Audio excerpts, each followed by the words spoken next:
मराठीतील लिंग व्यवस्थेबद्दल पुढील प्रमाणे विचार मांडता येतील. जसे म्हणजे आपल्याला लिंग व्यवस्थेबद्दलचे काही विचार, काही वाक्य दिलेले आहेत. ठीक आहे, अर्थातच त्यातील योग्य कोणते ते आपल्याला बघायचं आहे. मराठीतील लिंग व्यवस्था ही अत्यंत अनियमित व धरसोडीची आहे. हे विधान जे आहे मित्रांनो, हे अगदी बरोबर आहे.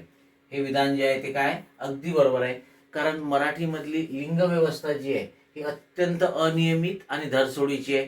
प्रत्येक नियमाला इथे तुम्हाला अपवाद आढळतात.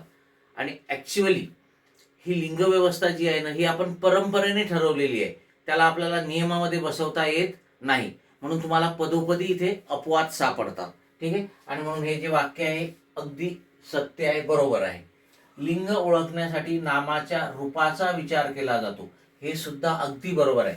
कारण लिंगाची व्याख्याच आपण असं करतो, ठीक, की नामाच्या रूपावरून एखादी व्यक्ती, वस्तू, गोष्ट ही वास्तविक किंवा काल्पनिक पुरुष जातीची आहे, स्त्री जातीची आहे, की त्यापेक्षा भिन्न जातीची आहे. ठीक आहे, याचा जो बोध होतो आपल्याला त्याला आपण लिंग म्हणतो. म्हणजे आपल्याला लिंगाचा जो बोध आहे तो नामाच्या रूपावरूनच होत असतो. त्यामुळे हे विधान सुद्धा बरोबर आहे की लिंग ओळखण्यासाठी नामाच्या रूपाचा विचार केला जातो. अगदी बरोबर आहे. प्राणी मात्राचे लिंग वास्तविक असे नसते, हे वाक्य मात्र चुकीचे आहे. प्राणी मात्राचं लिंगच वास्तविक असते. ठीक आहे, जे सजीव नाहीत, निर्जीव आहेत, काल्पनिक आहेत, त्यांचं लिंग सुद्धा काल्पनिक आहे. पण प्राणी जे आहेत, प्राणी मात्रा, मग त्याच्यामध्ये माणूस पण आलाय. ठीक आहे, तर हे मात्र यांचं लिंग जे आहे ते मात्र वास्तविक असते. पण इथे आपल्याला नसते दिलेलं आहे, म्हणजे हे चुकीचं आहे.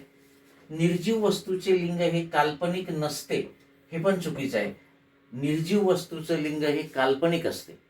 ठीक आहे, ॲक्च्युअली लिंग ही संकल्पना प्राण्यांना, सजीवांनाच लागू व्हायला पाहिजे.